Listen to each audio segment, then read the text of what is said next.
Howdy folks, Scott Grove here at GroovyMusicLessons.com with part 18. That's right, hour 18. I am devoted to this. So you will find out here in about the fourth, it's actually mentioned a little later on a question somebody asks. They swore they would do something if I actually came close to answering all these, so can't wait to read that one whenever it happens. It'll be tonight sometime. Wanted to also let you know, let's see. I won't have to do a review on this guitar because I've already done a review on 6 of them already. But I got this one in today, which I've had before.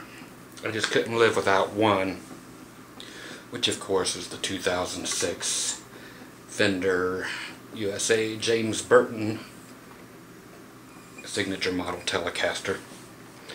Just one of the coolest axes ever made. You got the silver lace sensors and you got the Strato Tele switching, so in the middle it's actually just the 2 Tele pickups, then regular Strat type thing, but yeah, nobody ever uses it in the middle, so you might as well get the Tele sound. And then of course the S1 switch, you push the volume in and it goes from parallel to series, so it sounds like humbuckers. Volume comes up, it really thickens up, and it's great for the distorted tone. So yeah, I had to go back and get one of those that I sold. I really almost thought it was one that I did sell when I got it back, or when I got this one, because it actually has Elixir strings already on it, and perfect condition, everything in the case, never taken out, never opened, everything was sealed. Couldn't believe it. So that is my favorite Fender USA axe as far as Telecasters go, and then as far as Strats go, it was always the Strat Plus, which I have one of up there, but from the custom shop. So now I got one of those back, so I feel whole again. Okay, so yeah, part 18. We'll start where we left off and just keep on rolling.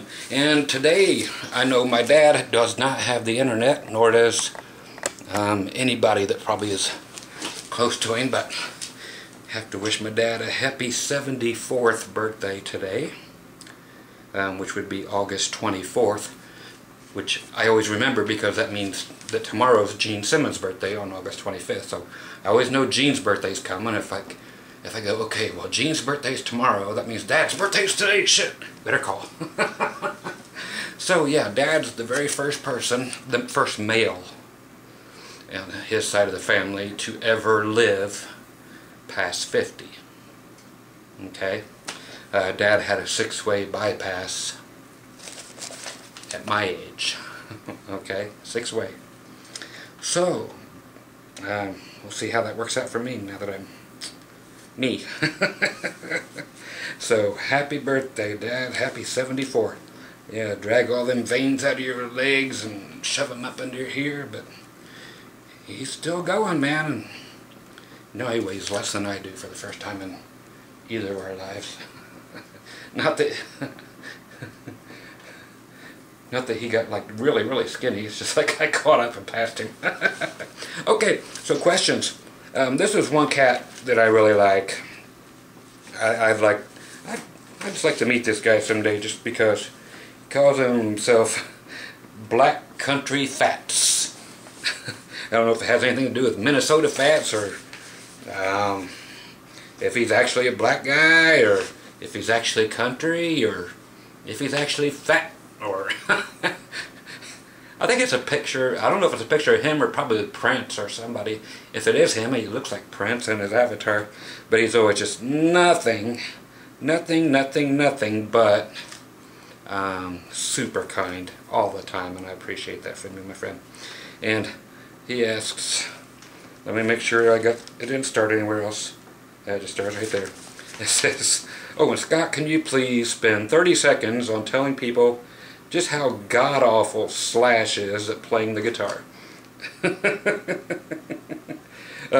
Yeah. And this here was a half of, the other half of, we left off at the Chappers video last time, the Rob Chapman video, but this was his next question after it, so you guys know where we're at. Okay? And yes, and I will answer that, and I will spend at least 30 seconds on it. And I want to remind you guys of where I'm picking up from. I pick up the questions, and I'm still doing them, but I picked the questions up that I answer on here from the original post.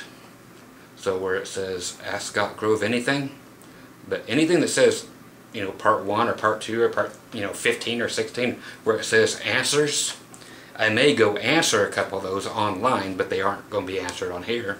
The ones that get answered on the camera are where you ask them, where you're supposed to ask them from, not in the answer section, in the question section where you're supposed to ask questions, so I can print them out. Okay? So just know that. You can ask all you want on the answer page, but I answer the questions that are on the questions page. Okay, just so you know that, for those 800 and some people outside of this who've been answering or asking questions on the answer pages. Think, people. Okay, so on the original page only, that's where I ask from, or where I answer the questions. Okay, so how terrible, god-awful is Slash? Okay, of course he is a legend in his own mind and in so many other people's minds. How god-awful is he? As far as a guitar player, he is... and even though I'm the fan of Ace Frehley and stuff, I've said it before, but about the same. You know, same amount of influence, you know, to make people pick up a guitar and be playing that Les Paul back there, and you stick it in a Marshall and turn it to 10 and just call it a day.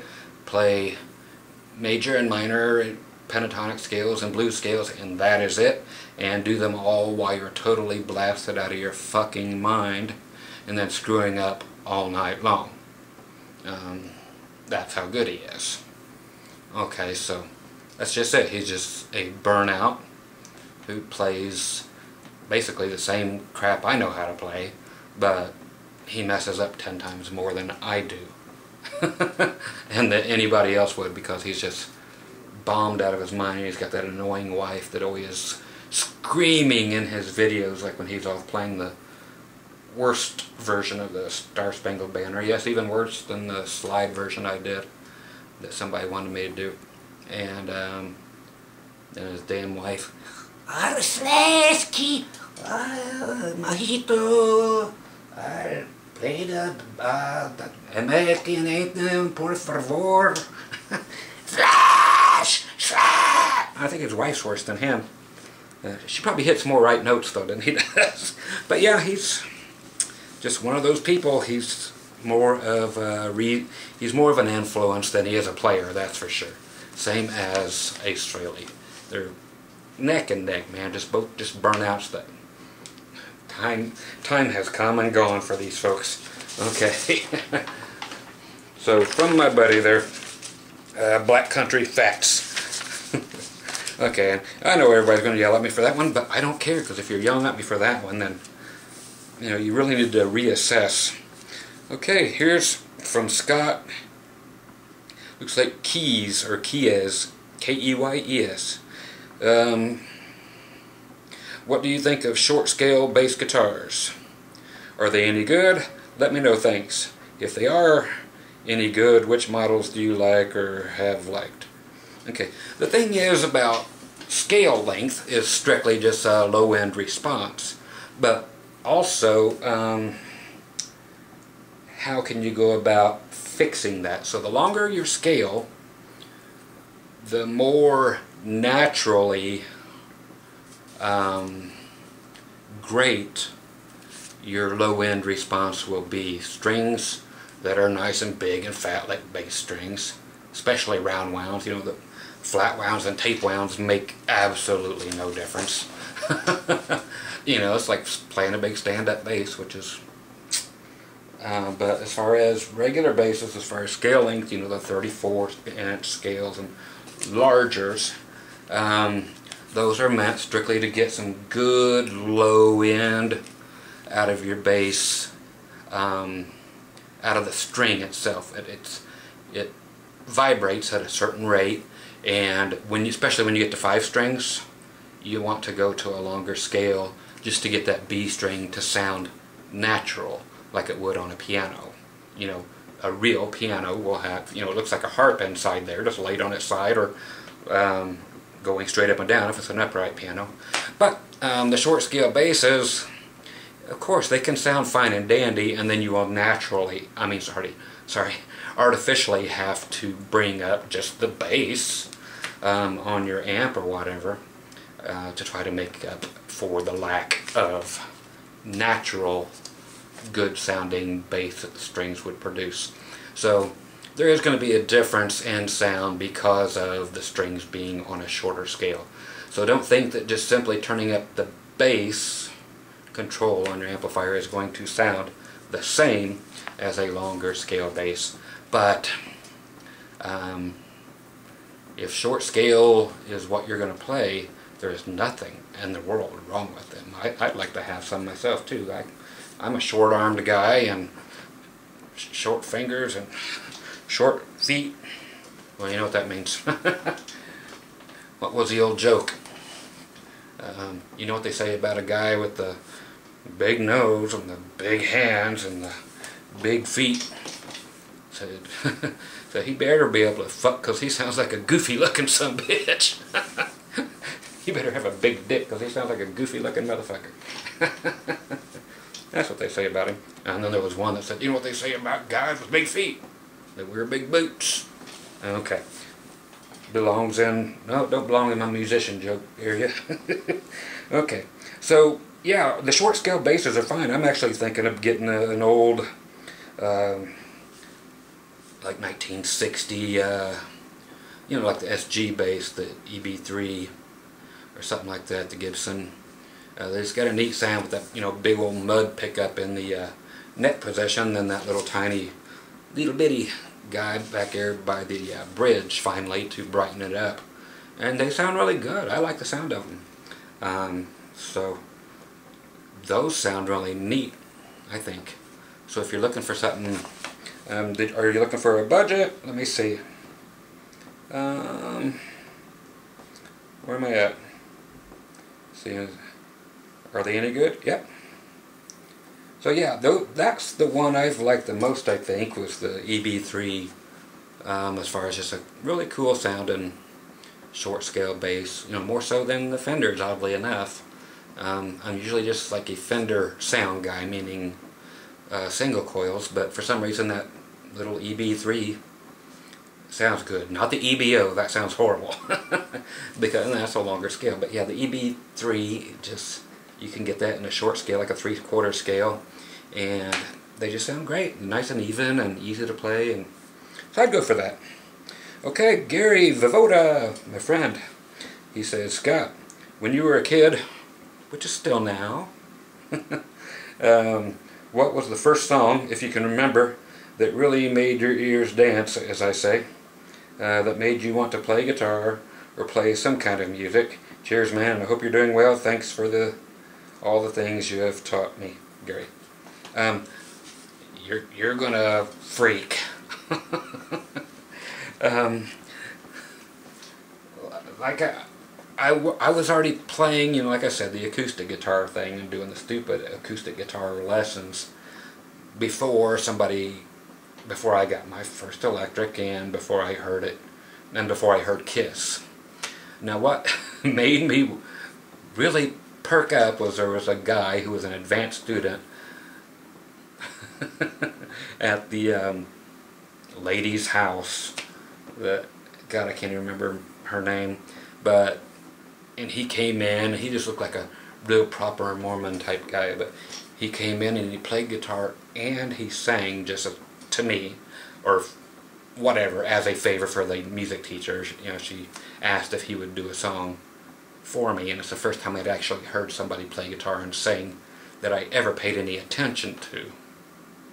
Okay, because otherwise it was, you know, Mary Had a Little Lamb stuff, and I just didn't make the correlation that a guitar was actually something that people played in bands. You know, you just don't know at that age or whatever, but all of a sudden he sang and he played, and I thought he played amazing and sang great, because it's just the first time I had actually remembered, other than the little bears that sang at the pizza joint or whatever, but he did I'm leaving on a jet plane, don't know when I'll be back again. So that was the tune, man. Honestly. It's funny. Yeah, it's almost like when, because that was almost parallel to my very first concert I went to. The first two concerts I went to were a week apart from each other. The first one opened up with Sha Na Na was the first opening act. Second opening act was Dr. Hook. Okay, and then the headliner was the Osmonds.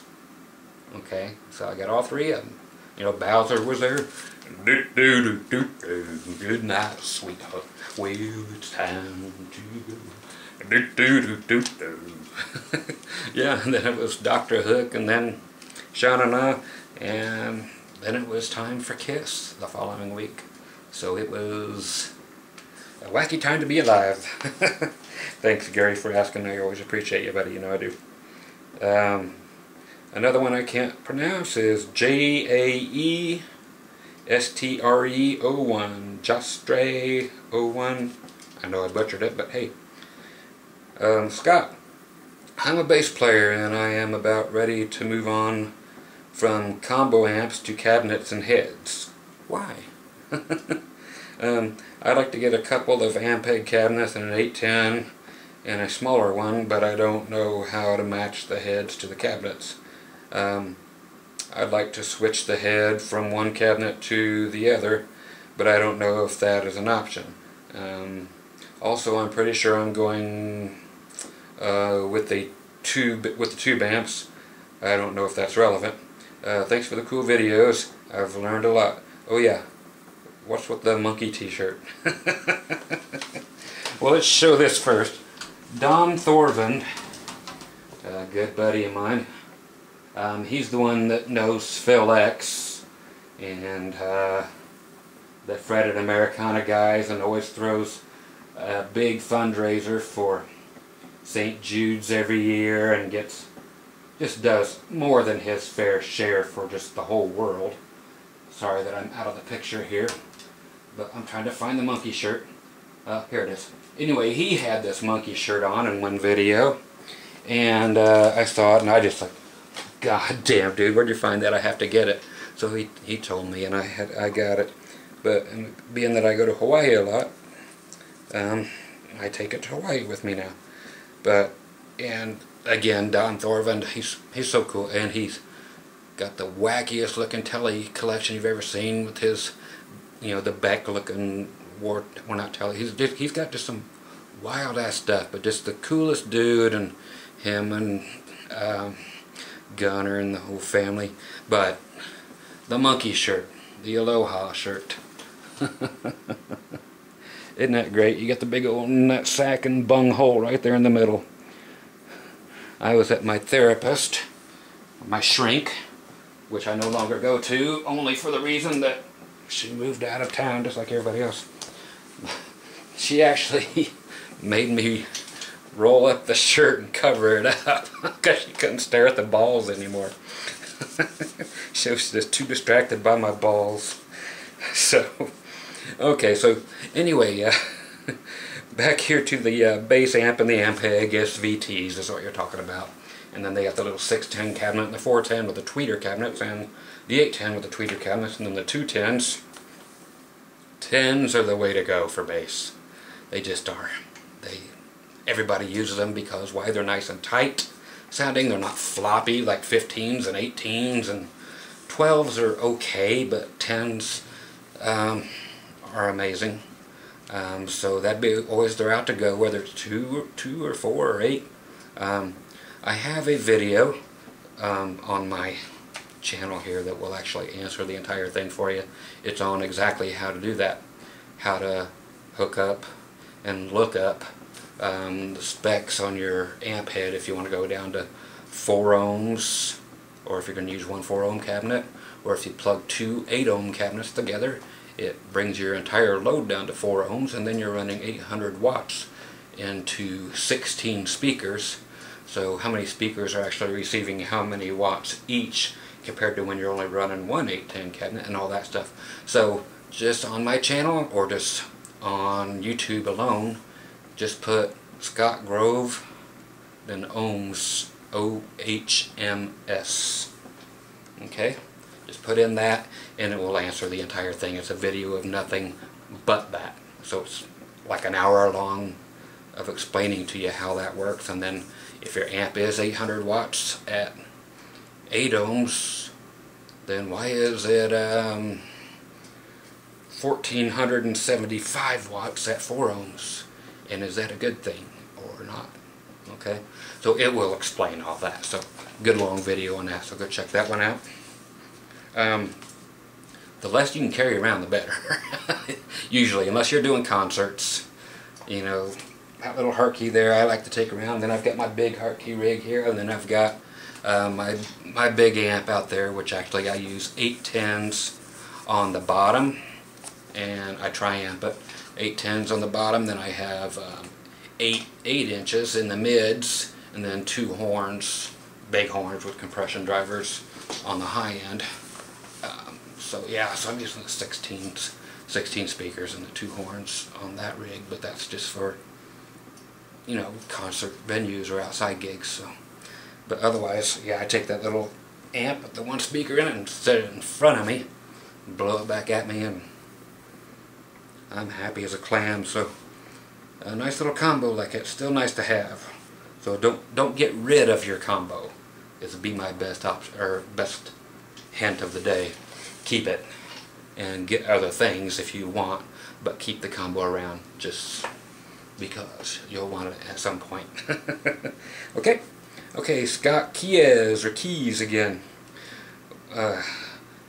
He's going to ask this, and I'm going to. It's kind of like the same thing, and I somehow knew he would end up here. What do you think of flat wound bass strings?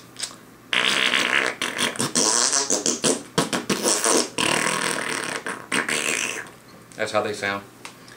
5-string versus 4-string bass guitars. One has more 5 more notes on it. Short scale versus long scale. That one I already answered for you just a minute ago. So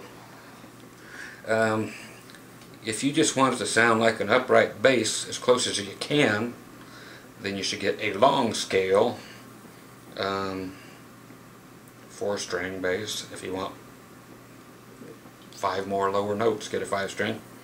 Flat wound strings, if you're playing jazz or something, then you might want them, and on a fretless bass. But to play, they just sound like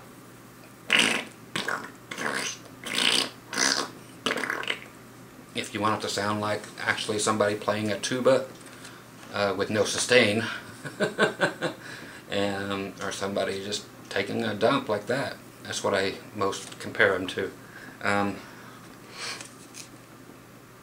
They just sound, let's put it this way, here's the easiest way to honestly show you what they sound like. And I'm not even going to plug it in. But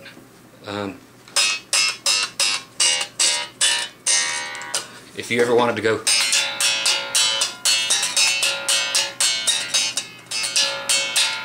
any of that stuff, you will never get it. You'll get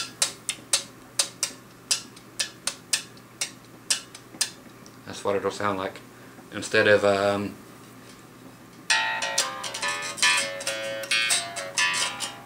you'll get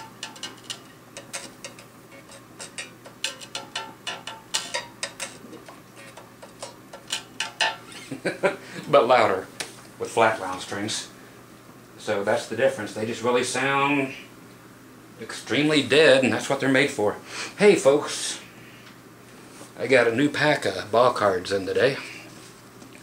A minor team called the Braves. The South Atlantic League Sumter Braves. And yes, for anybody who don't know, I've done it a million times. My middle name is Alan, pretty much like everybody named Scott.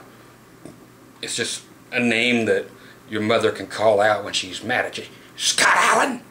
It just seems everybody named Scott. For the most part, their middle name is it being Allen. For some reason, it just flows.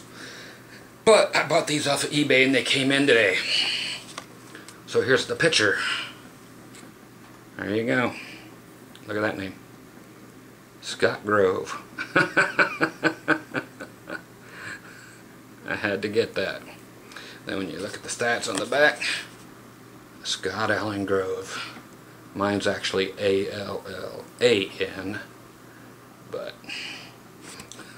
I just thought, I've seen that on eBay, I mean, for years and years and years, and I finally decided to buy the card just because it was funny, and the guy gave me the whole pack, you know, so it was cool for $1.99. Like, can't skip that. Okay, so that's what I think of all that, my friend. Was there anything else, Hunter? No, that's about it. It depends if you're going to be playing, like I said, jazz or something, and you want to haul around an electric bass instead of a stand-up bass. But then again, they make all the stand-up basses, so especially from Ned Steinberger, the stand-up basses that sit on the little tripods that don't have any body on them, and they're nice and short, and you don't have to have a station wagon to carry them around anymore. You might go that route, and they make short scale versions of those too. And if that's what you're looking for, then you might as well go that route. Get a short scale stand-up bass, if that's the sound you're looking for, with the flat wounds, and you want. But if you want to play rock or anything other than jazz or country from the 1940s, then I would say to stay away from it. Okay, we're going to McDrifter, McLovin, I remember you, 01. Okay, he's responding to the Tone King. Why, I don't know, so I guess I don't have to answer it. Oh, they're telling jokes on here. Okay, so, bye McDrifter. Robin Strower again. Hey Scott, what are the things that make you really feel good? All the best, Robin. The things that make me really feel good, besides the obvious. Let's see.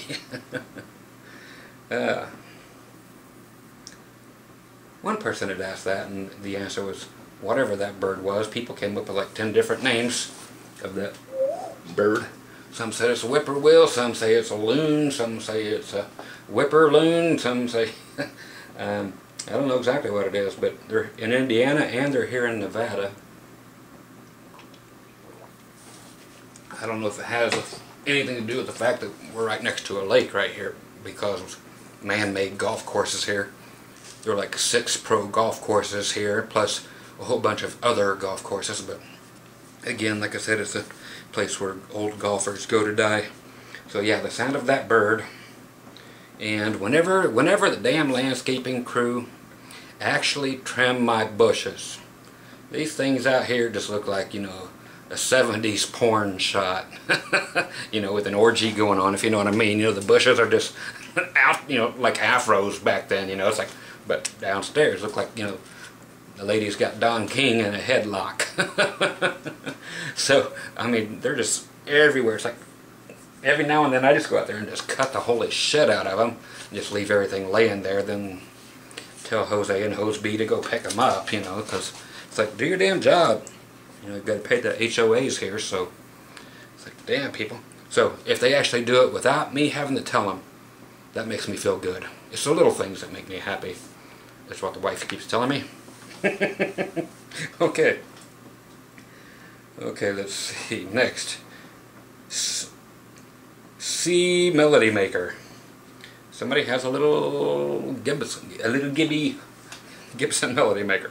Okay, Scott, from the spectacular guitar collection you own. Well, thank you. I don't know which guitar collection it would have been. This one or the last one or the one before, but which in your heart? Oh, deep in your heart.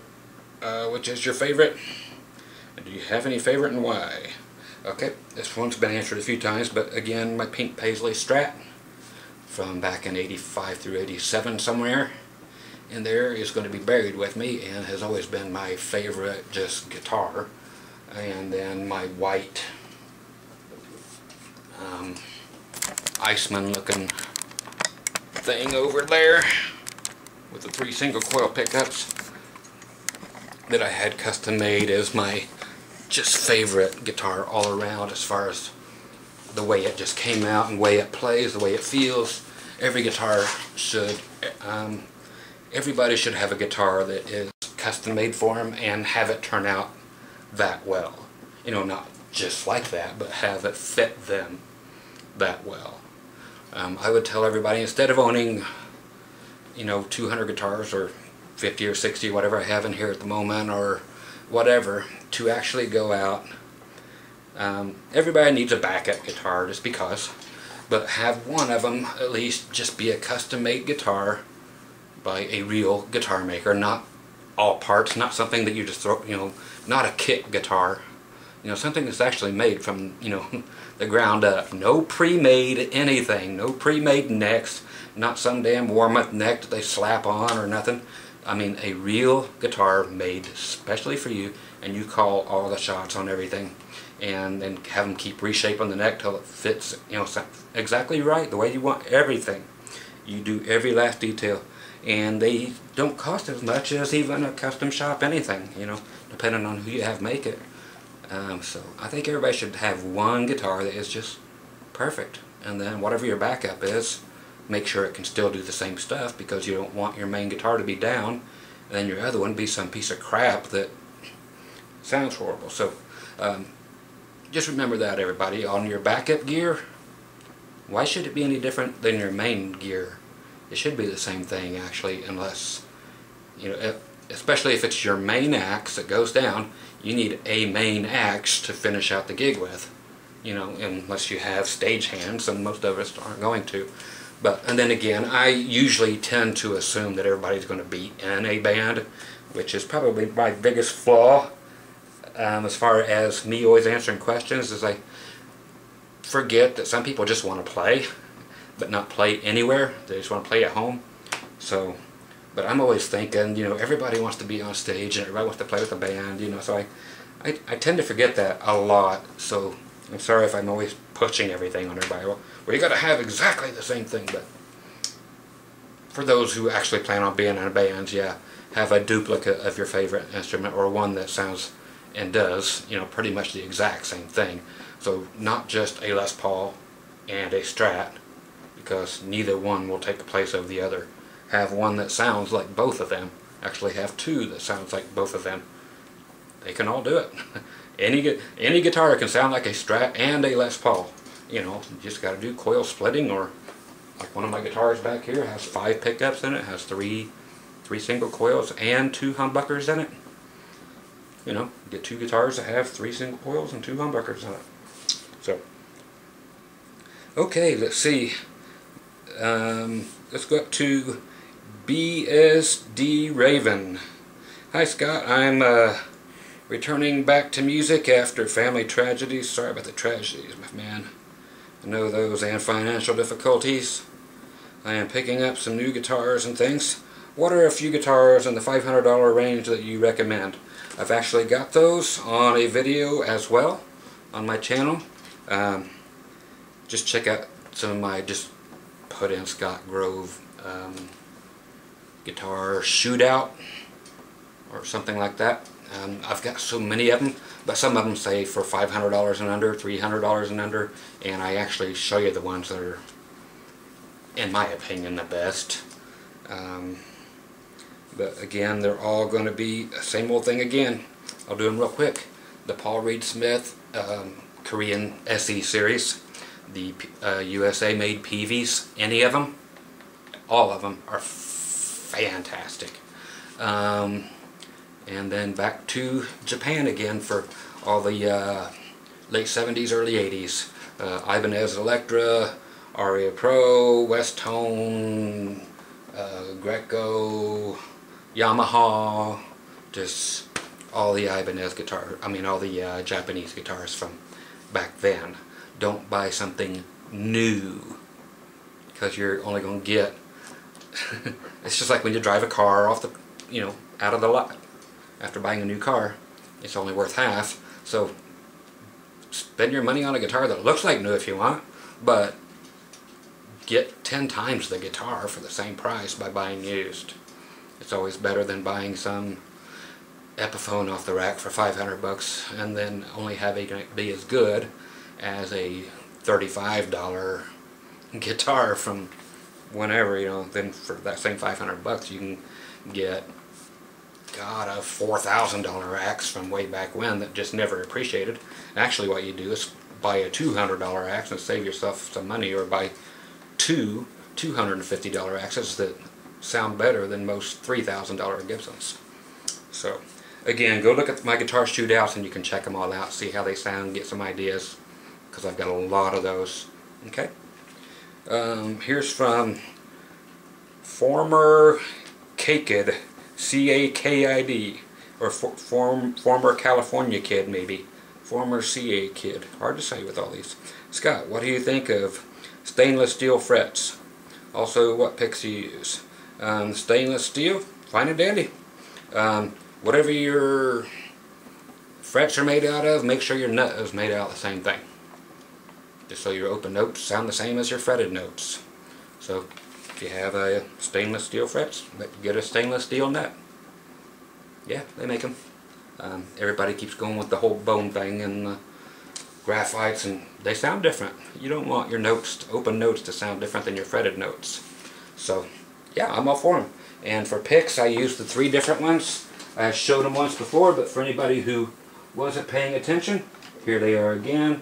And I like all these quite well. And they do have, one of them has slightly different tone, 2 of them sound identical. One is the Jim Dunlop 73s. I've been using these for like 20 some years, or 30 years. Okay, so my light's sucking right now, so you guys know these. The Tortex, got a little bit of something on them to make them try to stick to you. And then there are the Star Picks, and since they got a big hole cut in them so you can keep a grip on them, these are 1.14 millimeters, but these actually hang on to you better and they won't slip and fall on the ground. These two actually sound the same. The material that your pick is made out of almost has as much influence on your sound as your pickups do. Yeah, it really does. Because you can play with stone picks or steel picks or whatever, these Tortex ones versus just plastic versus nylon versus, I mean, they actually sound way different. And then plus where you play at, you know, above your neck pickup, 1 inch back, 1 inch back, 1 inch back towards the bridge, more and more, actually still makes as much difference as a whole different brand of pickup. Okay, and then finally, these are just heavy, but the Cactus picks. See if this will even get close to, I've just got such bad lighting at all angles it seems today. I'm trying, folks. It's just, can I get that? There it is. And Cactus picks. That says heavy. And these got, like everything else, like me, big pricks on them. Right there. And the pricks actually, there you go. Picture of my prick. I'm like Anthony Weiner. And those actually dig into your fingers and thumbs, and you can't let go of these. The V-picks are all hype. They don't stick to you. Again, I've laid those everything where you're supposed to grab them and they're see-through and they're supposed to stick to you. And they sent me some free ones to try out, but they're supposed to be heat activated and they stick to you when your hands get warm and they stick. I put them on, God, I did everything. I put a hair dryer on there, heating them up, stuck them in the microwave, everything, try to get them to stick. Nothing. Only way they could stick is if I was to spooge on them and then let them dry to my fingers or something. I don't know. So, there you go. Let's go to Ms. Shar, 1971. Hey Shar, what's happening, kiddo? Good to see you here, and always over at Gerald's place and all my buddies. Always good to have you around. What is your fave all-time Kiss song, and also favorite Kiss album? Thanks. Again, let's see, Lover All I Can, It's just something about that riff. It's just something. And again, all I have is a bass close by. Everything, I know the guitars are a whole 2 steps behind me, and I don't even have it plugged in.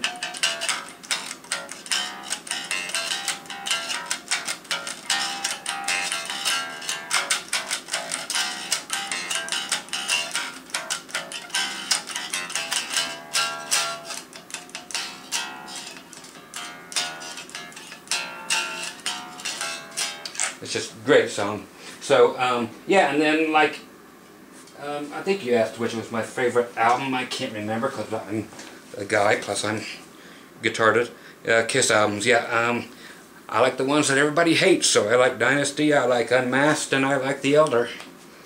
The ones that the 3 that everybody hate the most, that's the ones I like the most. So thanks, Char. Here's Lothar 34. So Scott, I usually play in my home office, and I'm sick and fucking tired of rolling over and into my guitar cables with my office chair. I don't blame you. Is it retarded to get a wireless system just to play in a 12 by 12 room with no aspirations of ever being on stage? No, get one. It'll be the best thing you ever did. Got mine right here. I've got like 3 of them in here, 3 different wirelesses.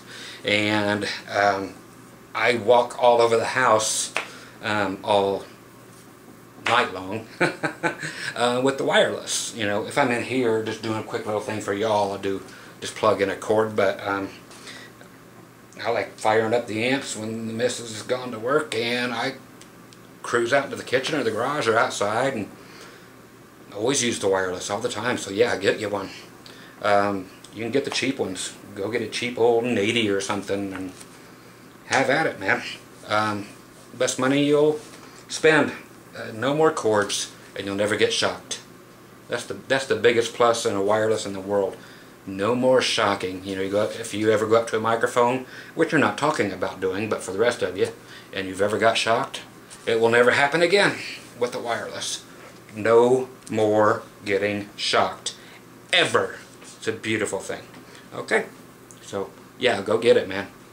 Best money you can spend, and you can buy them for 20 bucks for the old ones, which will work just fine and dandy for you. You know, it's like, what chance do you have of it not picking up your signal in a 12 by 12 room? And very least, just in your entire house. But, yeah, grab an old used one that works just fine and enjoy. It's the best investment you'll make. Okay, I'm all about wireless. People always talk about how their cables sound different. It's like, my cable don't sound different, I don't use any.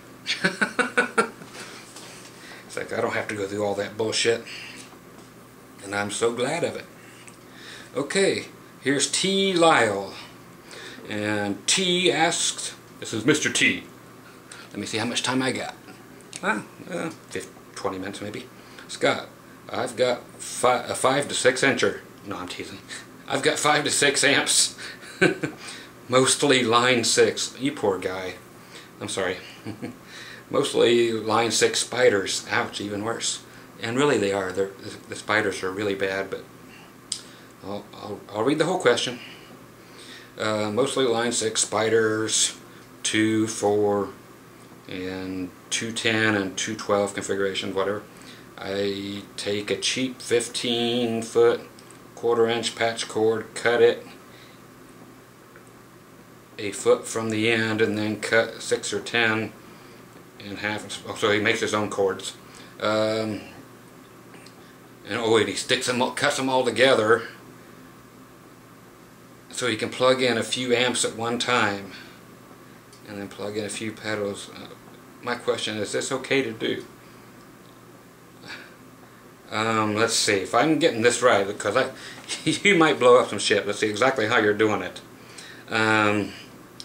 Okay, so he's taken the 1/4-inch patch cord, cut it a foot from the end, and then cut a 6 or 10 in half.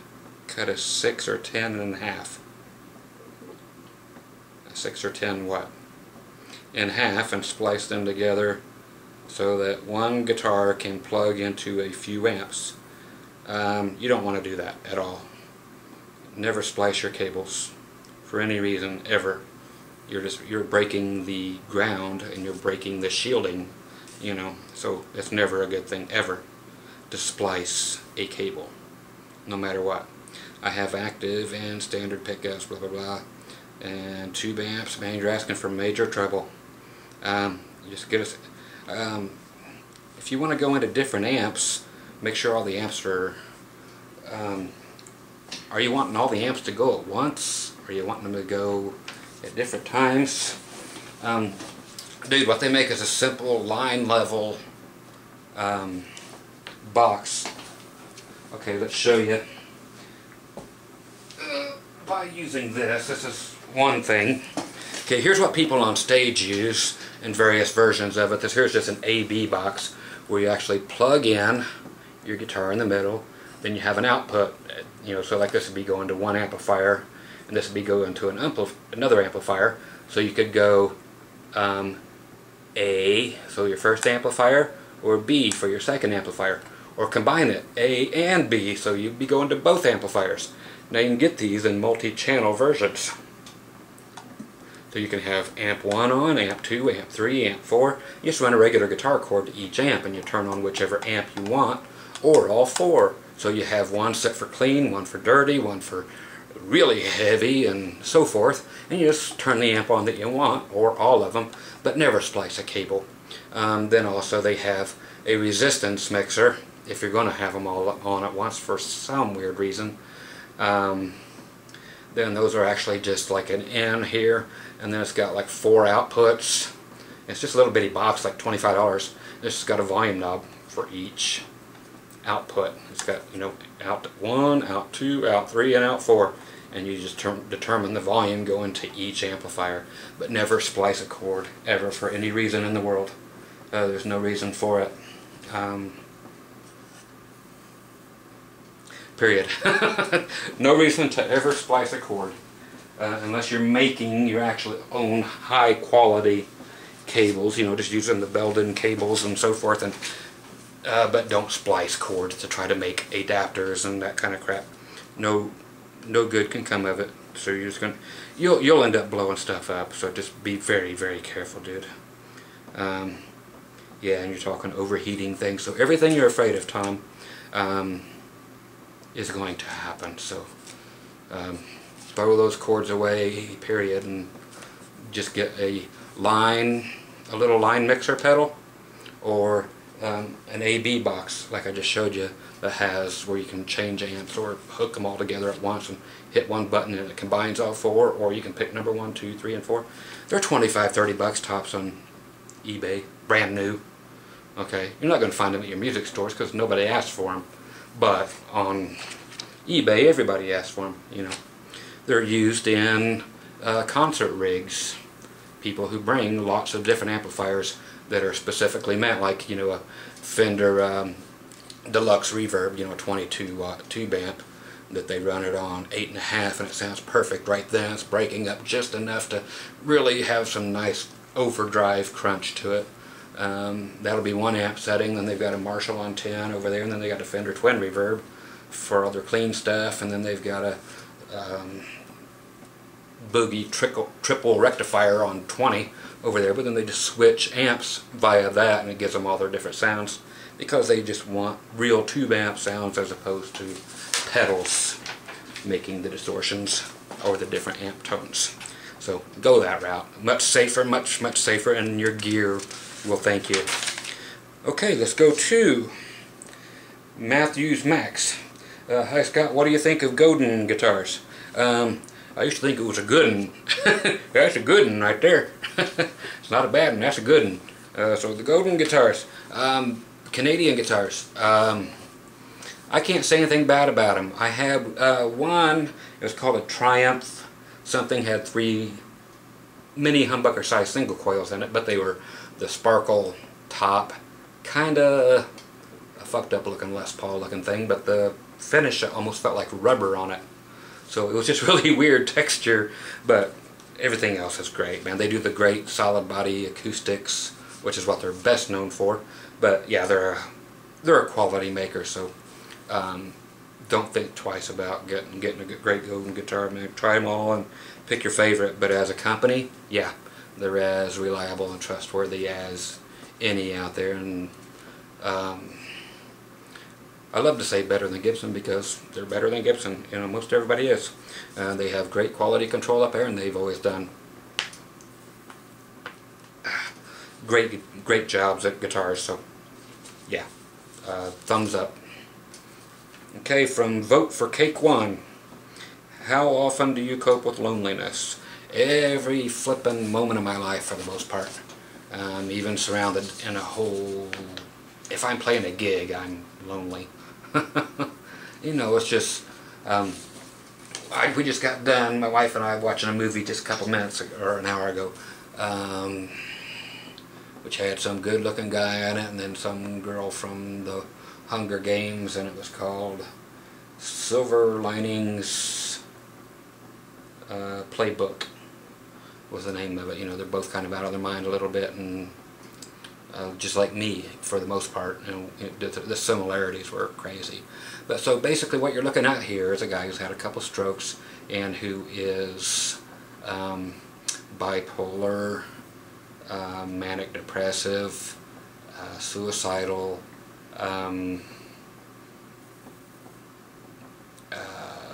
major anxiety, major depression, all that going on at once. So yeah, I'm just screwed up royally. So, you know, it's just my body makeup versus the drugs per day is how I'm going to actually feel. But as far as just loneliness, like you're talking, it's all the time, constantly. This thing, this camera, no matter what setting it's set on, for all you weird freaks that are so freaked out about my camera, I can't believe it's 2013 and you're still running only in 480, you know.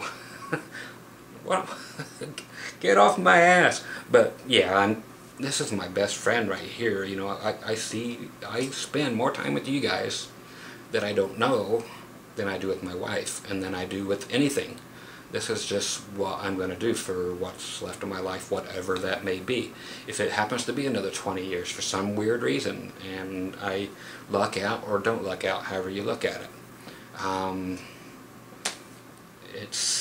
Right now it's just about this. You know, this is my window to the world, and most of the people are yelling back at me, and I'm just reaching out more than anything, because I'm lonely as fuck, man. I have one friend here in town, but he never comes and sees me, so... And that's probably because I'm a dick or something, I guess. Don't know. But yeah, I'm lonely as fuck. So, there you go. All the time. Even, you know, it could be the biggest gig I'm playing, and I'll just be lonely. Because it's what it is. Oh, it says, how do you cope with loneliness? Not, am I lonely? Same answer. I come and see you guys. See, I can't even focus, but that's okay.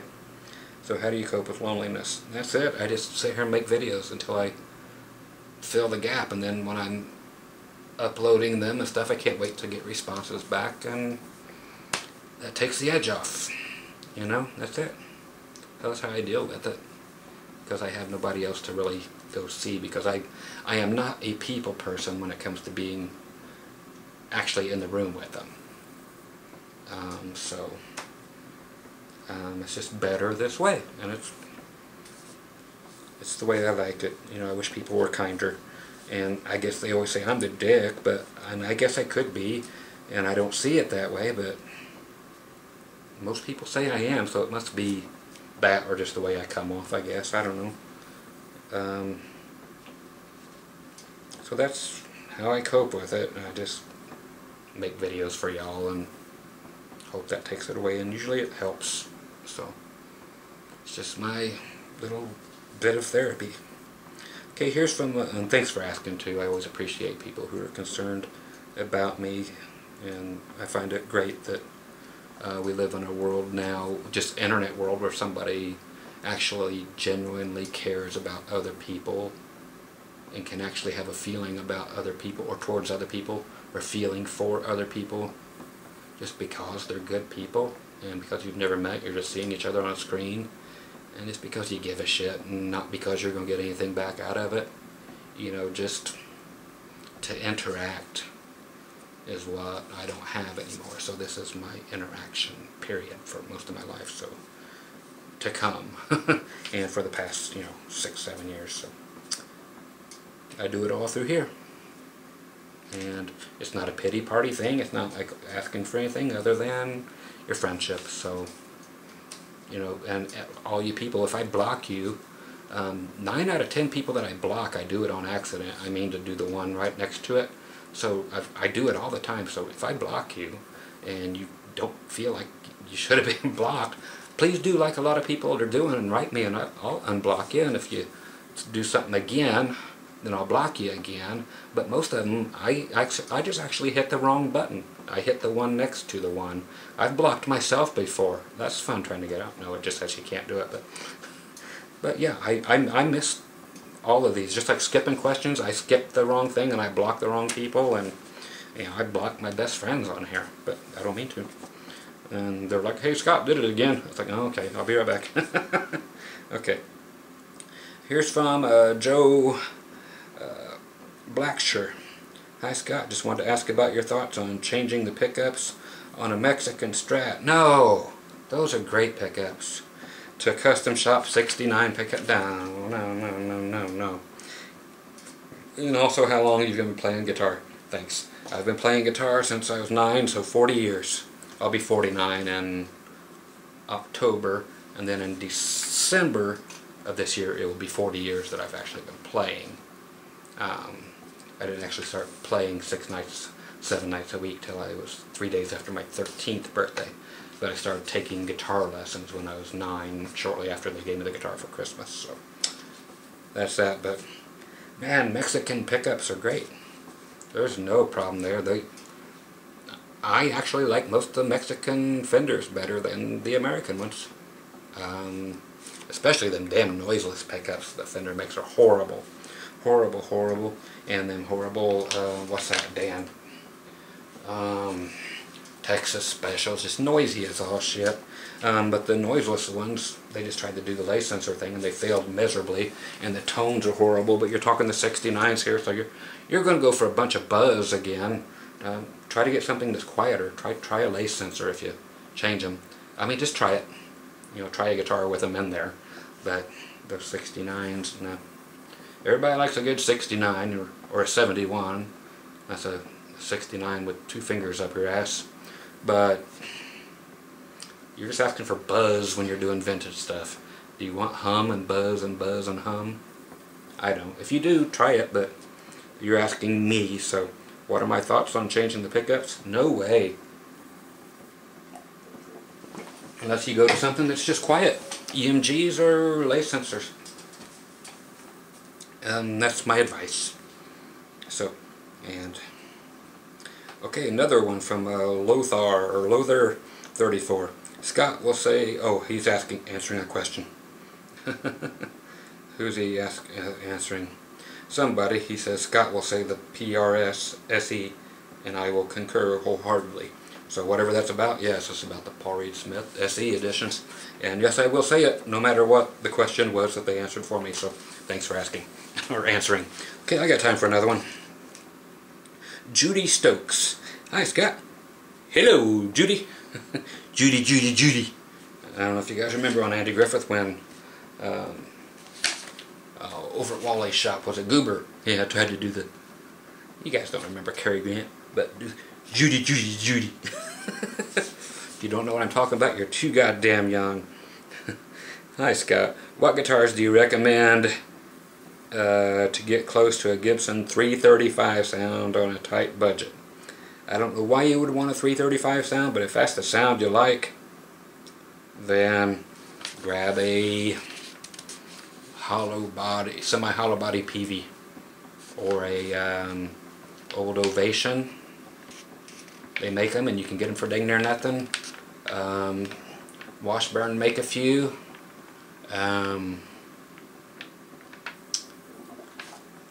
Let's see who else has them. Stay away from rondomusic.com. They don't make anything that will do anything for you other than be shit. And this will be the last question. 335. God, I hate that sound. But you don't, so you're asking me.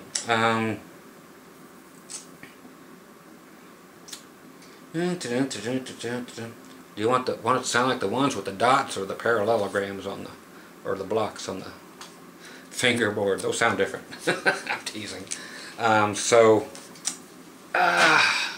God, what else? God, the Epiphone versions. Might as well. Get a used one though. Always buy used. Don't ever buy new. Ever, ever, ever, ever. Again, Yamaha made some cool ones. Ovation. Everybody has made a 335 copy, you know, at some point. Hit eBay and just put in 335, but don't specify Gibson at all, and just start from lowest to highest and see what comes up, but go with a brand name that you recognize, and then it's in really good shape. But Aria Pro, that's always a good one that will get you right there. Good ones. Stay away from things like Memphis and Bentley and, you know, some of the older weird Univox, horrible equipment there. If you ever have anything that you want to know and have a item number on eBay, just send me a PM or something and say, please look at item number whatever and tell me if you think this looks okay. Do something like that. A lot of people do that, you know. Say, hey, look at a guitar for me real quick, and like the subject line, you know, on eBay, and then I'll come and get it, because I just can't answer, you know, a couple thousand questions per day that come in. So I just pick a few that I can answer, and the rest just have to be swept under the rug. And I'm so sorry about that for everybody else, but it is what it is. So that's what I would recommend doing, you know, 335. And if you want to sound like the old ones, where they actually feed back at really low volumes, or if you want to sound like the newer ones, where the pickups are wax potted so they won't feed back, then any guitar will sound like a 335, because it won't matter then. So if you don't know what all that means or whatever, write me and ask me what that means. You know, because the old 335s, you know, they'll just feed back like crazy, and that's because their pickups are microphonic. New ones won't be that way, and they will just sound like any other electric guitar, because they are using wax potted pickups, which don't pick up the inside of the guitar. They only pick up the magnetic vibrations of the strings, which makes for an entirely different sounding guitar. Okay, so I hope that helps a little bit. So yeah, it all depends on what era of 335 you're talking about. Okay, and once again, Scott Grove, Groovy Music Lessons. This was part 18, hour 18, and I'll do a few more tonight, so we'll get up to a bunch more. Okay, so I'll be back in a few, and we'll get them all uploaded and keep on trucking like I promised. Alright? Again, promises are things, unlike my fingers and my neck and everything else, that I don't break. Okay, so catch you on the next one, part 19, coming up right after this.